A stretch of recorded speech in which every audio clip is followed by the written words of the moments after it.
Imagine as you settle deeper into the space where you rest. A city suspended between two continents at the threshold of night.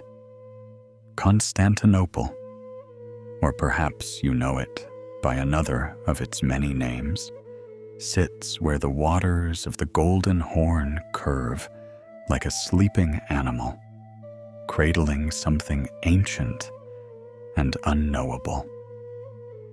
The air here is thick with the weight of centuries, and as darkness descends across the Bosphorus, a particular quality of silence emerges. A silence that seems to hold within it the whispered echoes of empires now dust. Picture the moment just after sunset, when the marble of the great city begins to cool, when the last traders have folded their awnings along the harbors and the streets narrow into shadow. The stones beneath the city, and yes, beneath it, far beneath the streets where people walk without knowing, these stones hum with a frequency that modern instruments struggle to measure. It is a frequency of waiting, of holding, of remembering something that official histories have somehow forgotten to write down. Here lies a question that has never quite been answered. A question so gentle and fundamental that most people have stopped asking it altogether. If a city is built upon layer of previous cities, each one buried and preserved like pages in an infinite book, what is it that chooses what gets remembered and what gets lost? What architecture of time determines which voices echo into the present and which vanish entirely into the silence beneath our feet? This is not a question that brings anxiety. Rather, it carries with it the quality of deep wondering, the kind of wondering you might feel lying in bed at the edge of sleep, when the boundary between knowing and not knowing becomes permeable and strange and beautiful. For centuries, the scholars and historians have told us a particular version of Constantinople's story, and it is a story worth knowing, a story that carries truth within it, even as other truths hide beneath its surface like stones beneath water. The city, they tell us, was founded by Constantine the Great in 330 CE, a strategic choice of location that combined military advantage, mercantile promise, and a kind of geographical poetry. A city at a crossroads, where east meets west, where water provides both protection and passage. The Byzantine emperors built upon this foundation with methodical precision. They erected the great hippodrome as a space for public gathering and spectacle, a stadium that could hold 50,000 voices raised together in unified voice. They constructed aqueducts to carry water across vast distances, engineering marvels that demonstrated humanity's capacity to reshape the landscape according to its needs and desires.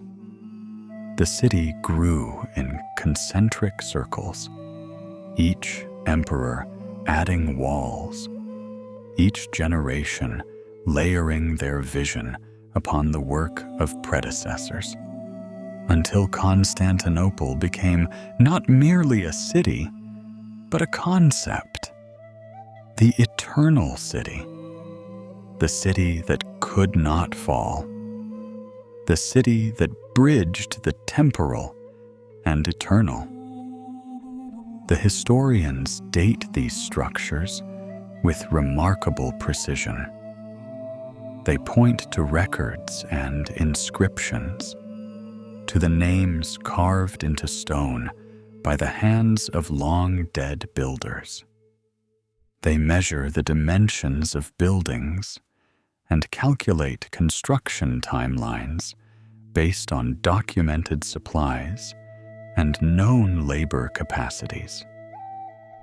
Everything fits within the narrative framework. Everything has its place in the chronology.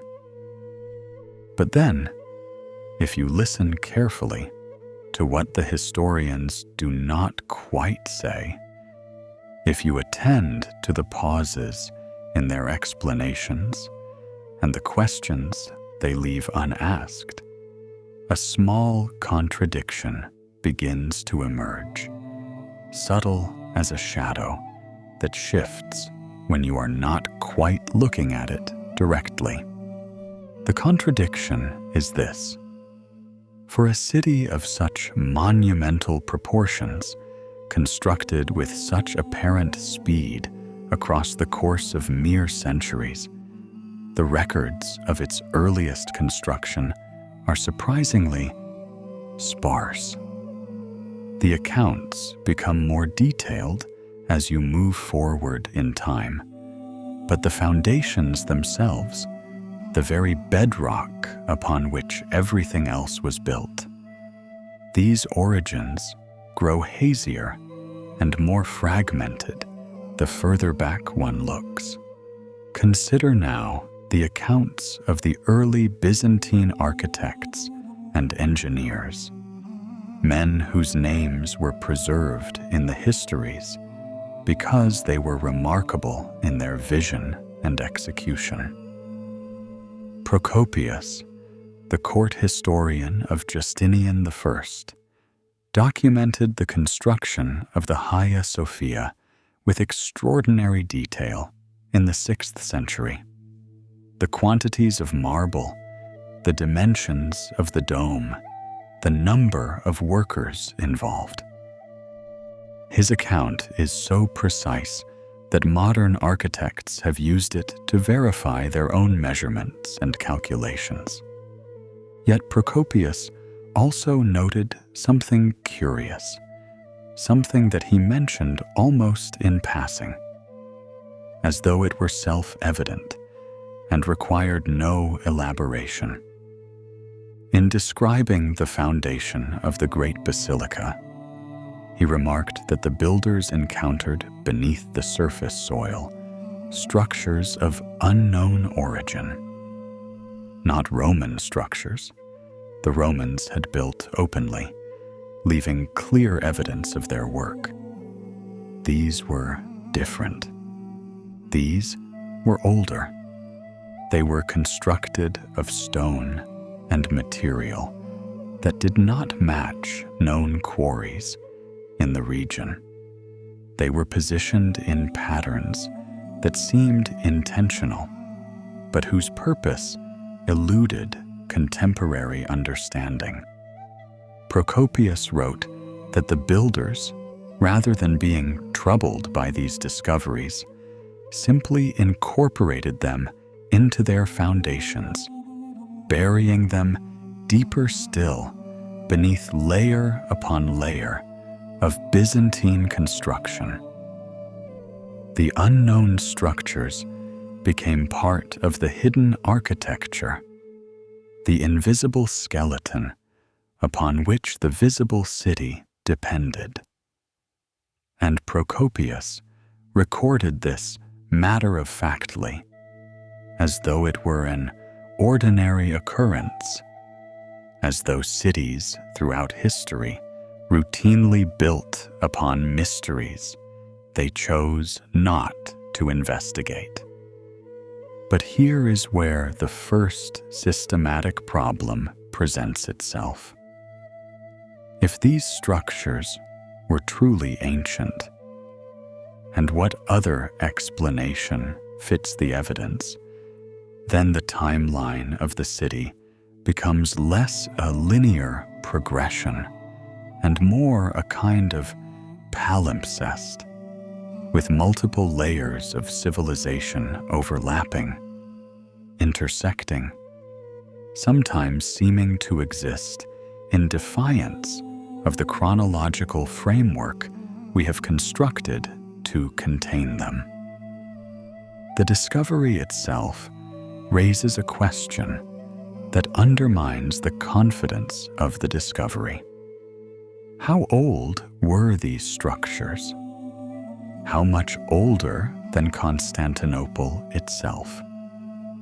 And if they existed before Constantine's founding, if they were built by a civilization that left no records, no inscriptions, no clear historical trace beyond the physical evidence of their existence, what does that suggest about the incompleteness of our historical understanding? This is not a contradiction that comes with alarm or threat. Rather, it is a gentle loosening of the ground beneath our certainties, a slow-motion revelation that our knowledge, like the city itself, rests upon foundations we have not fully examined. Now let us move into a different mode of inquiry, the methodical approach of the modern scientist, who applies the instruments of contemporary measurement to the questions posed by history. In the late 20th century, archaeologists and engineers began to systematically explore the underground areas of Constantinople, what would eventually be called Istanbul, with a rigor that earlier investigators had not possessed.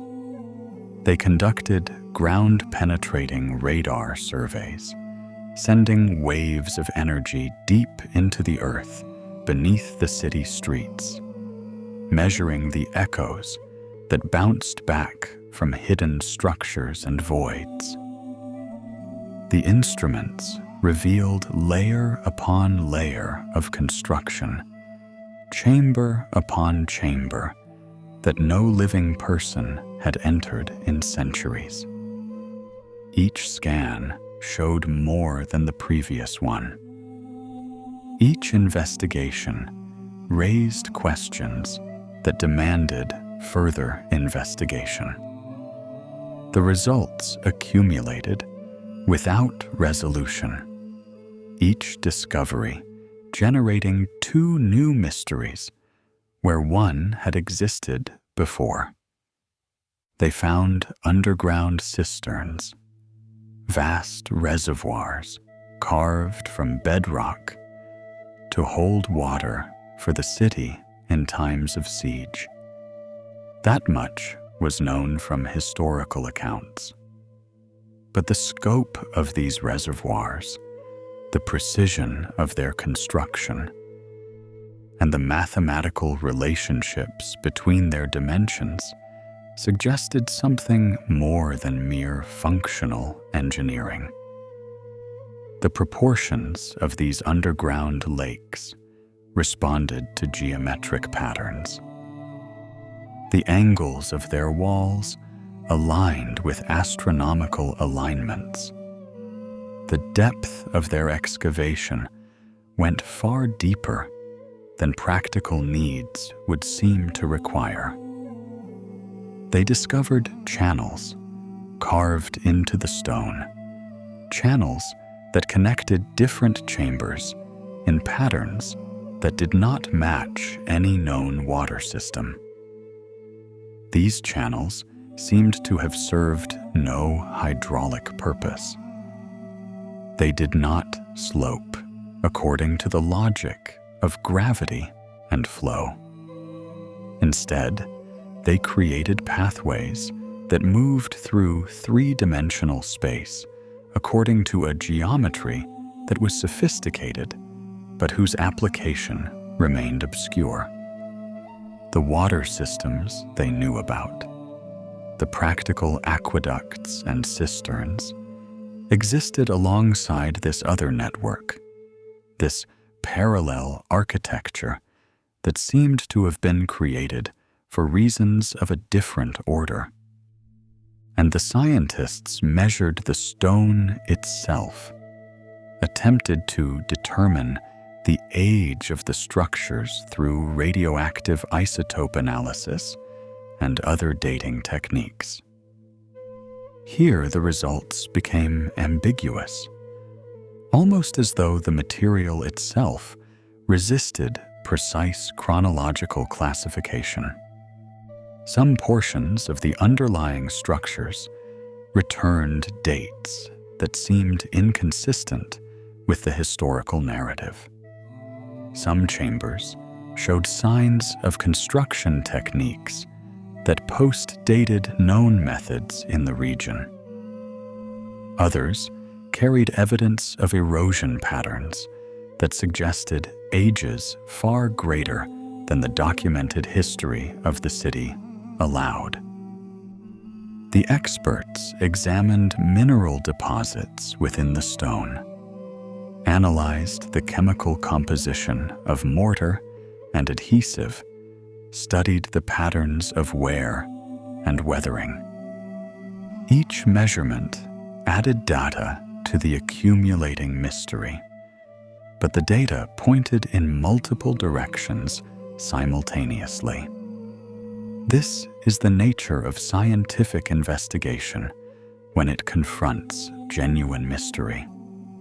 The instruments become more sophisticated, the measurements more precise, but the fundamental question remains not simply unanswered, but increasingly complex in its implications. Let us now examine the practical logistics of construction, the concrete mathematics that governs the physical world and the passage of time through it. Consider the simple fact of the Hippodrome, that vast stadium embedded in the heart of Constantinople. The structure as it existed by the 5th century had been built, rebuilt, and expanded across multiple imperial reigns. The dimensions were monumental, over 450 meters in length, accommodating audiences of tens of thousands. But the excavations of the structure revealed something that challenged linear chronology. Beneath the layers of known Byzantine construction, archaeologists found evidence of an even older foundation. The bottom layer of the Hippodrome sat upon stones that appeared to have been quarried and shaped not by the Romans, whose techniques were documented and distinguishable, but by an unknown civilization using methods that were simultaneously more precise and less industrially advanced than Roman engineering. The precision is what creates the logical impossibility. The stones in this deepest layer fit together with an accuracy that modern surveying equipment struggles to measure. The gaps between them measure less than the width of a human hair across distances of several meters. Such precision requires not merely skilled craftsmanship, but sophisticated understanding of geometry, measurement, and material properties.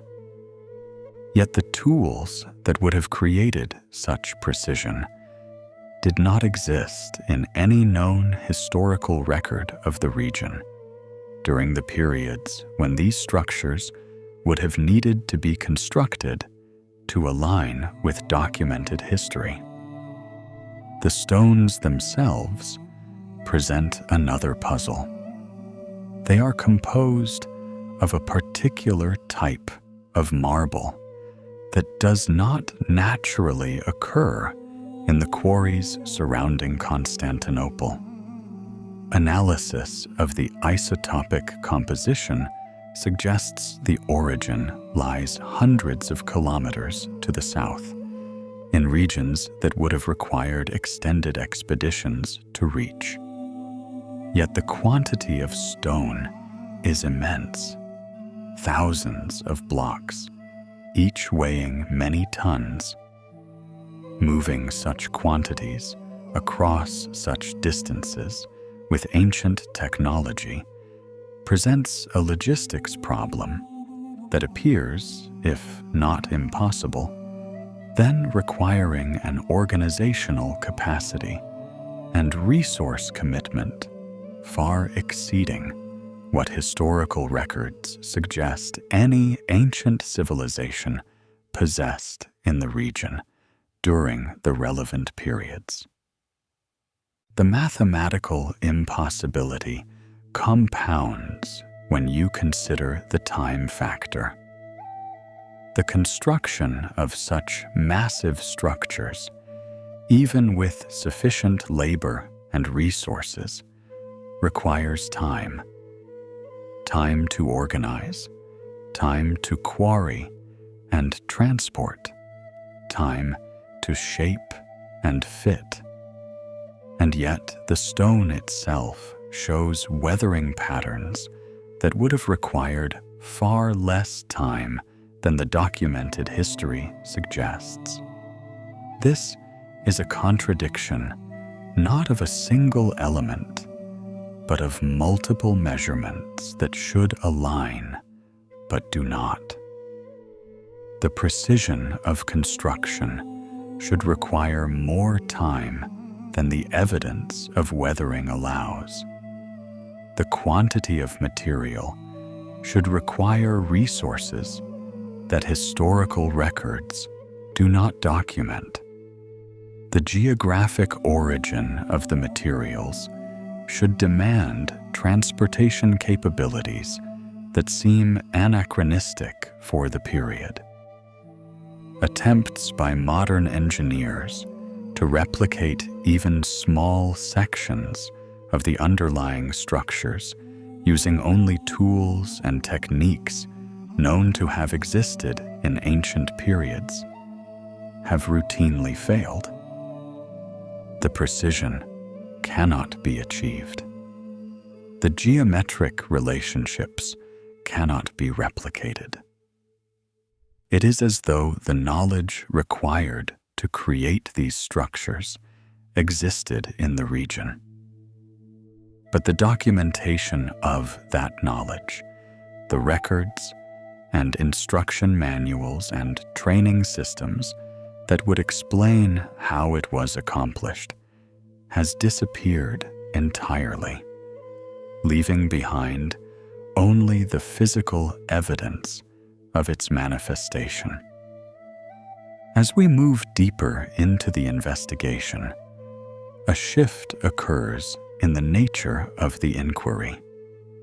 We begin to move from the question of how these structures were built to the more profound question of why they were built.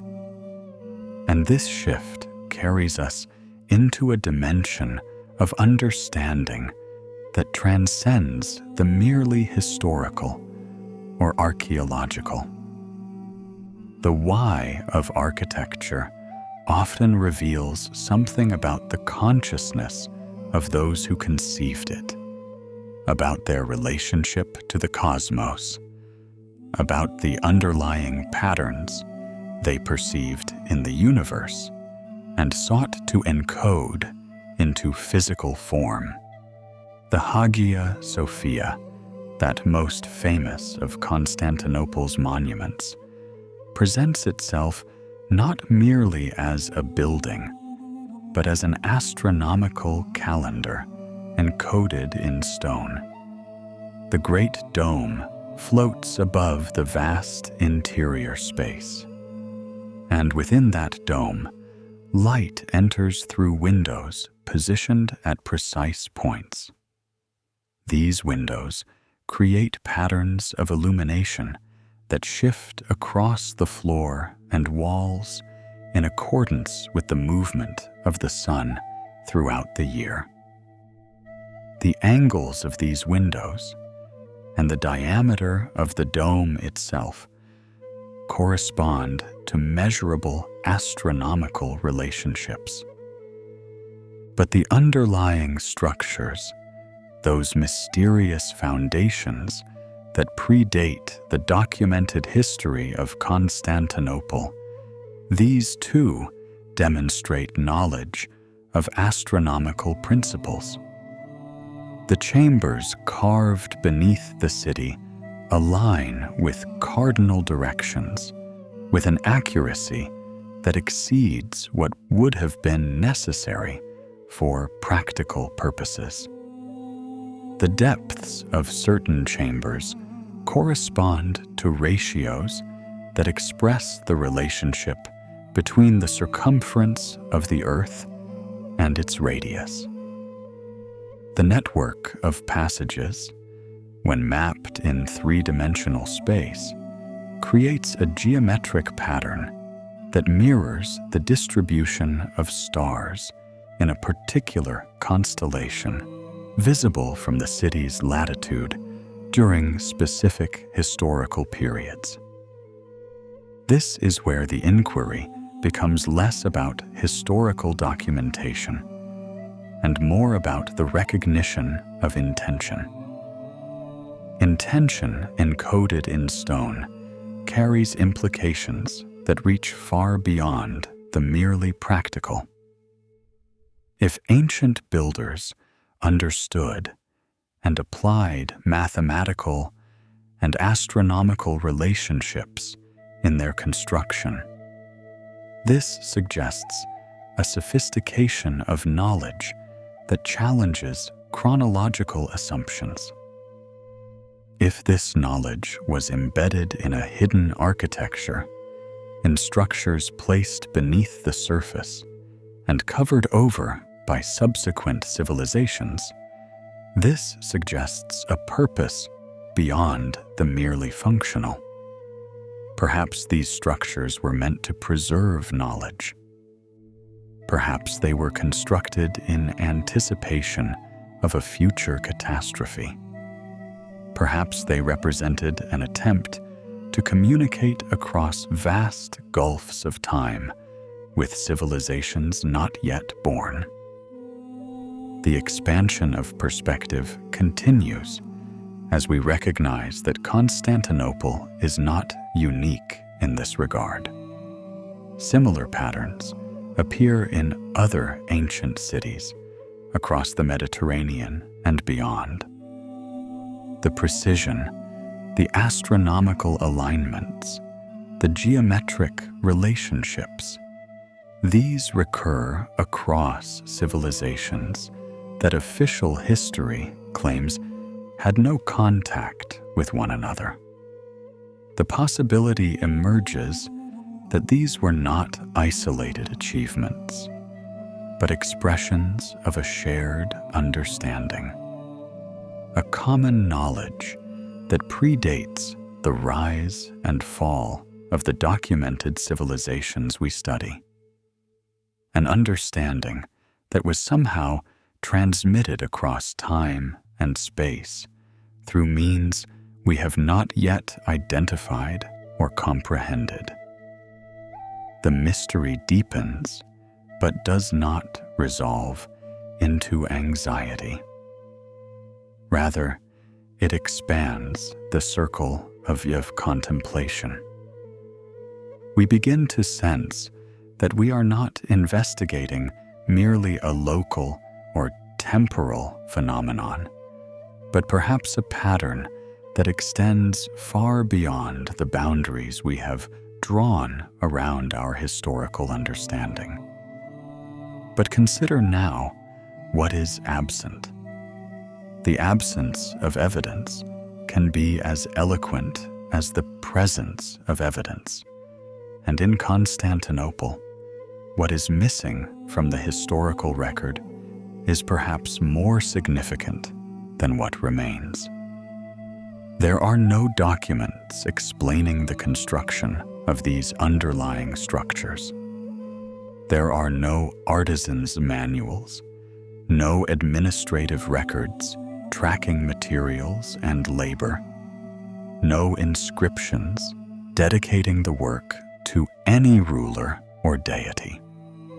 The structures exist, but the bureaucratic and cultural apparatus that would have surrounded their creation has vanished completely.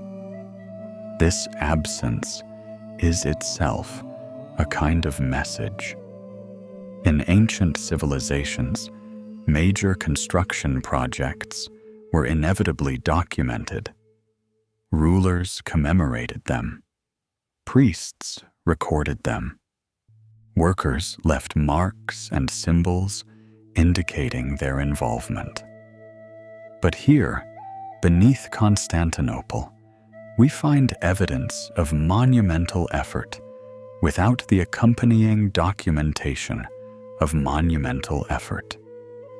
It is as though someone deliberately removed not the structures themselves, but the records of their creation. Alternatively, the absence might suggest that the structures are older than the documentation systems that would have recorded them, that they predate the development of written language in the region. And yet their precision, their sophistication, their deliberate incorporation of astronomical and mathematical relationships suggests a civilization of considerable intellectual and organizational advancement. Such civilizations, history tells us, create records. They leave traces of their knowledge and beliefs in written form. The absence of such records becomes not merely curious, but genuinely anomalous. Consider also what is present, but unexplained. Throughout the underground levels of Constantinople, archaeologists have found objects that do not fit neatly into known categories. Fragments of metalwork displaying craftsmanship of uncertain origin. Tools whose purposes remain unclear. Architectural elements whose function seems disconnected from any known building technique. These objects sit in museum collections, catalogued and studied, but their meaning has not yielded to conventional interpretation. And then there are the patterns within patterns. The layout of the oldest sections of the city above ground follows geometric patterns that align with the layout of structures far beneath the surface, structures that predate the above-ground city by unknown centuries. It is as though the city was built according to a blueprint, and that blueprint referenced an existing architecture that was already ancient when Constantinople was founded.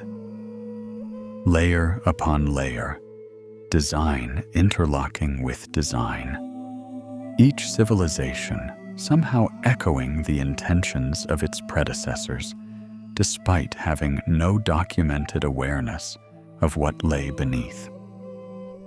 This is the territory of comfortable uncertainty, the space where investigation leads not to answers, but to deeper recognition of the vastness of what we do not know. And in this space, peace becomes possible. The acceptance of unknowing, the recognition that some mysteries may never be resolved, that some knowledge may be permanently lost to us. This acceptance brings its own form of rest. As we expand our perspective beyond the boundaries of Constantinople itself, a larger pattern begins to emerge. A pattern so vast that it contains within itself the individual mystery of the city. Similar structures appear across the ancient world, not as direct copies, but as variations on consistent themes.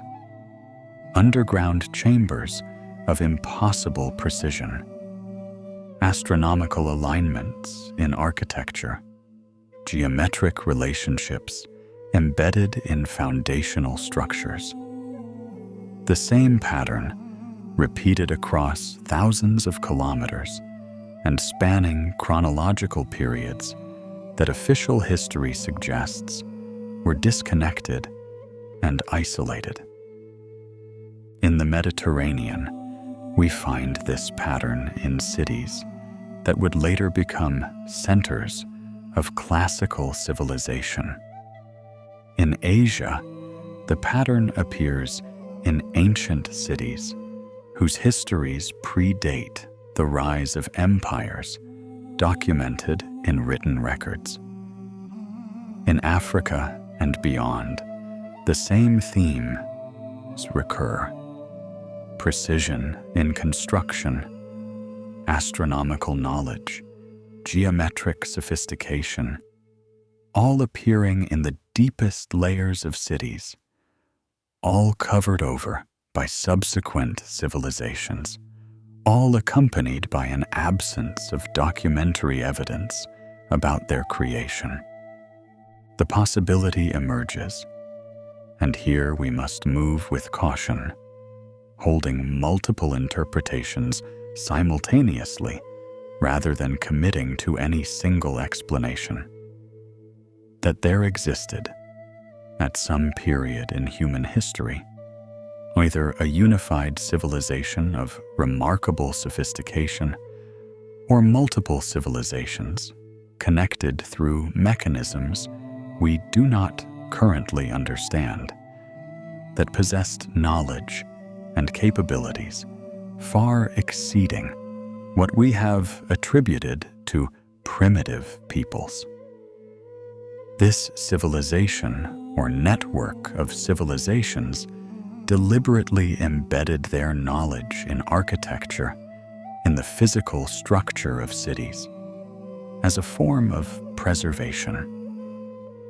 The embedding of knowledge in physical form, in stone that would outlast any document, in geometric patterns that would survive the collapse of language and written systems, suggests an anticipation of cataclysm, a consciousness that expected the civilization to fall, that expected knowledge to be lost, and that sought to create redundancy, to hide crucial information in plain sight beneath the surface of later cities, so that future generations might eventually discover it. This interpretation does not demand belief. It requires only the willingness to recognize that the evidence points in multiple directions, and that one direction is not inherently more reasonable than others. The dots connect themselves when you view them from sufficient distance, and the picture they form is far larger than any single city or century. Now we arrive at a threshold where the investigation begins to touch something vast and timeless, something that moves beyond history into the realm of cyclical time and cosmic consciousness. The astronomical alignments embedded in Constantinople and cities like it point to a knowledge of celestial mechanics and temporal patterns that operates on scales far exceeding human lifespans or even recorded history. The positioning of structures within the city, when mapped against the night sky visible from Constantinople's latitude, creates patterns that express the precession of the equinoxes, a 26,000-year cycle in Earth's astronomical position. This cycle is so slow that it is barely perceptible across human timescales. Yet it was known to some ancient peoples. They tracked it. They incorporated it into their architecture. They seemed to understand that this vast cycle held significance, that it marked the turning of epochs. If the builders of these hidden structures possessed knowledge of such vast temporal cycles, then the motivation for their construction takes on a different character. They were not merely preserving knowledge for the immediate next generation, but broadcasting it forward across epochs. They were attempting to communicate across geological and historical time spans to humans who would not exist for thousands of years. They were creating monuments that would transcend the rise and fall of any single civilization, structures that would remain even as everything else burned and crumbled and transformed. The implications of this shift our understanding from the local to the cosmic. Constantinople becomes not merely a city, but a node in a larger network, a point in a vast tapestry of intention and knowledge that spans the globe. And time, when viewed from this perspective, becomes less a linear progression and more a cycle, with certain patterns repeating, certain themes returning again and again as civilizations rise and fall, according to patterns that might themselves be cyclical rather than random or progressive. The silence of the city at night, that quality of mystery we encountered at the beginning of this journey, takes on new significance. It is not merely the absence of sound, but the presence of an ancient listening. The stones beneath the streets carry within them the accumulated awareness of ages. They wait, they hold, they remember, not through documents or records, but through their very existence, through the knowledge encoded in their structure and position. Let us now turn our attention inward to the interior chambers that lie deep beneath the surface of the city. These are not merely functional structures, not mere repositories for water or storage. They possess qualities that can only be described as sacred, not in any sense of religious doctrine, but in the sense of a space that has been deliberately set apart, that has been constructed with intention to produce particular effects upon consciousness itself. The chambers we are speaking of have particular proportions, particular acoustic properties. Sound behaves in distinctive ways within them. A whisper at one end of a chamber travels and amplifies at another end in ways that defy simple acoustic explanation. The human voice, when produced within these spaces, creates overtones and harmonics that do not occur in open air. The rhythm of breathing seems to synchronize with something inherent in the stone, as though the chamber itself breathes in response to the breath of those within it. The temperature within these chambers remains constant throughout the seasons, maintained at levels that are neither warm nor cold, but in a peculiar middle state that some ancient cultures called the neutral space, the threshold between the material and the subtle. Light, when it enters these chambers, behaves strangely. It does not scatter and distribute as it does in ordinary spaces. Instead, it seems to be absorbed by the stone, to penetrate into the material itself, leaving a quality of illumination that is soft and diffuse, and yet somehow more present than bright light in open spaces.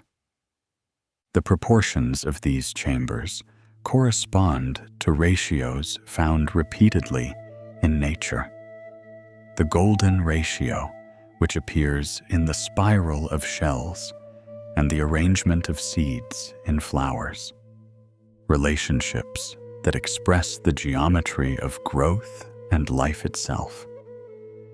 Sitting within such spaces creates a subtle shift in perception. The individual consciousness seems to expand, to become less bounded by the confines of the skull and skin, to extend outward into communion with the physical space itself. One can imagine, in such a chamber, lying down on the stone floor, allowing the weight of the earth and all the centuries it holds to settle gently upon you. The sensation would not be of heaviness, but of support, of being held by something vit and patient and fundamentally benevolent. In this state, the boundary between self and other becomes permeable. The thought arises that perhaps these chambers were constructed precisely for this purpose, to serve as vessels for a particular quality of experience, a state of being in which human consciousness could interface with something larger than itself. The exhaustion of the individual perspective becomes rest. The dissolution of the separate self becomes peace. In such spaces, in such states, the questions that drive historical and archaeological investigation lose their urgency. The mysteries remain mysteries, but they become less important than the simple presence of being, of existing within time and space as it has always been, as it will continue to be. Modern scanning technology has revealed yet deeper levels beneath Constantinople, chambers stacked upon chambers, each one containing evidence of intentional design, but also increasingly evidence of purpose that becomes harder to categorize as merely functional. The deeper the scans penetrate, the more complex the geometry becomes, the more sophisticated the mathematical relationships that structure the space. These deepest levels show patterns that suggest they were designed to preserve something. But preserve in what sense? Not merely water or grain or any material substance. The geometric patterns, the proportional relationships, the networks of passage connecting different chambers in patterns that defy practical explanation. These suggest the preservation of information, of knowledge encoded not in written symbols, but in the physical structure itself. There are what might be called galleries, chambers aligned along astronomical vectors that correspond to positions of stars and planets during particular epochs. There are calculation chambers, spaces whose proportions incorporate mathematical relationships so sophisticated that they would challenge contemporary mathematicians to decipher their full significance.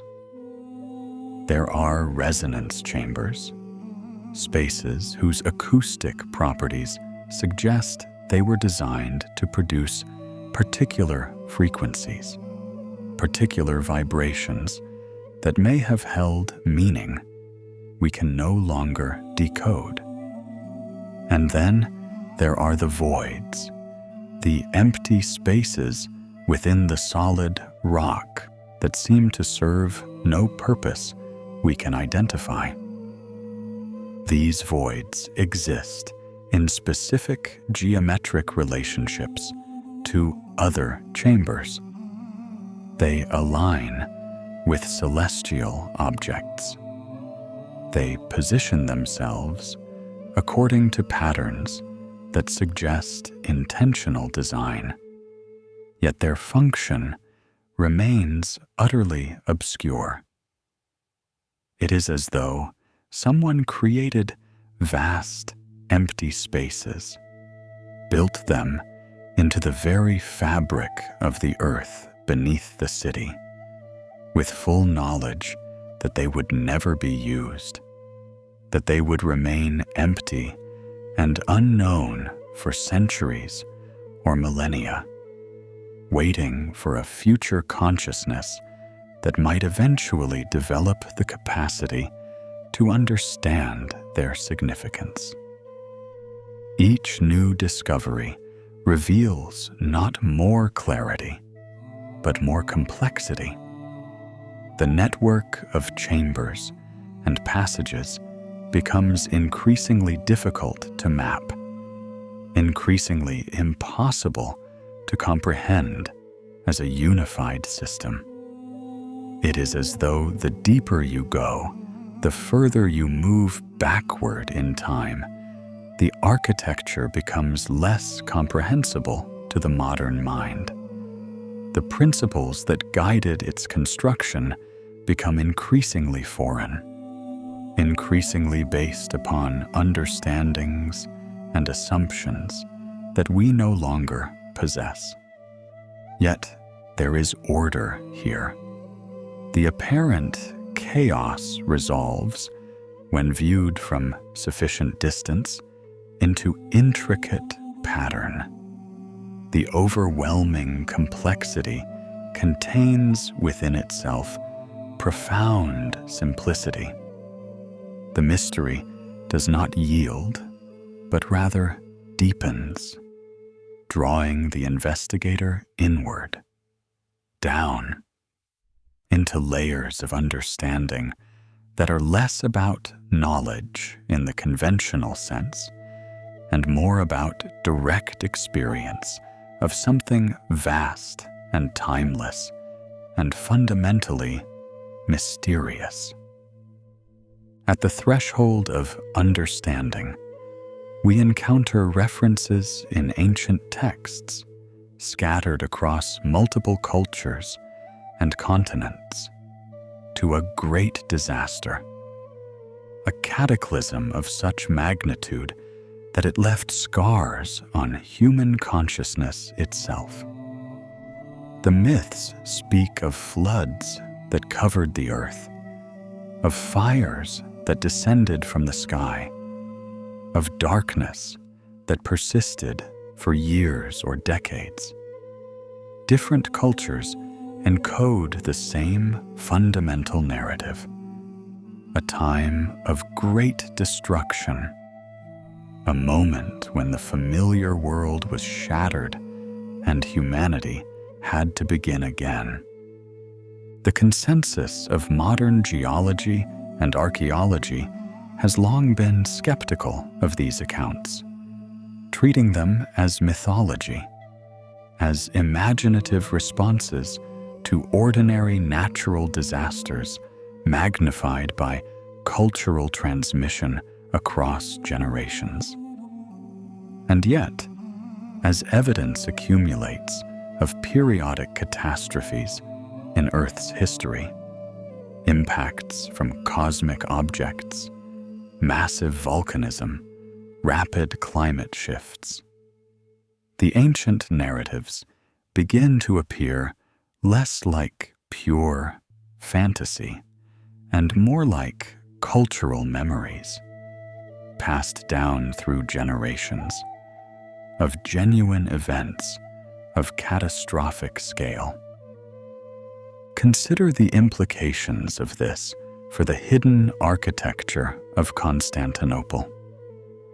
Consider that the builders of these structures beneath the city possessed knowledge of cyclical catastrophes, that they understood the earth passes through periods of danger and destruction on scales that correspond to the precession of the equinoxes we discussed earlier. Consider that they built their architecture deliberately beneath the surface, not from a desire for secrecy, but from an understanding that what is buried will survive what is exposed. That depth provides sanctuary when surface civilization is destroyed. The structures themselves become then not merely museums of knowledge, but actual arks, physical vessels designed to carry information and understanding through periods of darkness.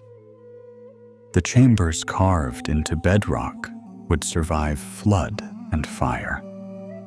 The geometric and astronomical information encoded in stone would outlast the collapse of written language and cultural transmission. The resonance chambers would preserve their particular frequencies, regardless of whether there was anyone to hear them. The empty voids would remain, waiting for future consciousness to someday understand what they represented. And perhaps this cycle has occurred multiple times. Perhaps the current Constantinople is built upon the ruins of a previous Constantinople, which was built upon the ruins of an even earlier city, and so on, backward through time in a cycle too vast for individual human consciousness to grasp. Each civilization rises, builds, encodes its understanding in stone and geometry, and then falls to catastrophe or slow decline. Then, from the rubble, new peoples arise and begin building again, unknowingly replicating the patterns left behind by their predecessors, rediscovering ancient knowledge through the slow process of archaeological investigation and scientific study. This is not a narrative of apocalypse and terror, but of cyclical transformation. The pattern repeats, not because humans have failed to progress, but because the cosmos itself moves in cycles, because destruction and renewal are fundamental to the structure of existence itself. The mountains are worn away. The civilizations rise and fall. The great cycles complete themselves and begin again. And in each cycle, something is preserved, something carries forward, some echo of what came before. Now, as we arrive at the end of this journey, through time and depth and mystery, we return to where we began, to that moment of transition between day and night, between waking and sleeping. But now it is dawn instead of dusk. The first light is emerging over the Bosphorus, touching the domes and spires of the city that has endured through empires and epochs. The stone begins to warm with the return of the sun. The city, which has slept beneath the darkness of night, begins to stir again with the ordinary activity of day. All the mysteries we have explored remain mysteries. The questions we have posed have not been answered, but have rather revealed themselves to contain depths far greater than their initial formulation suggested. Yet something has shifted in our understanding.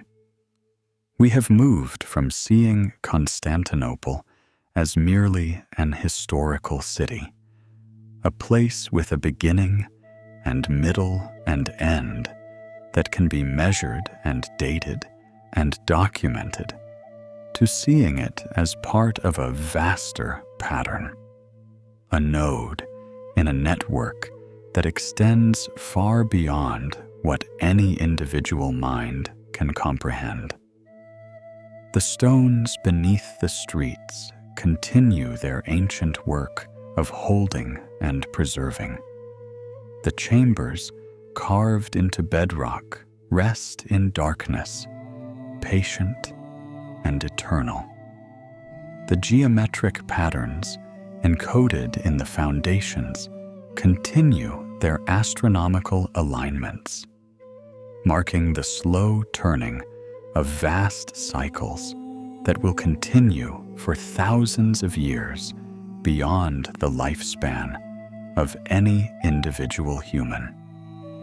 The knowledge preserved in architecture remains available to those who possess eyes to see it, though that knowledge may not translate easily into words or even into conventional understanding. And you, lying in rest as this story concludes, you occupy a particular moment in this vast cycle.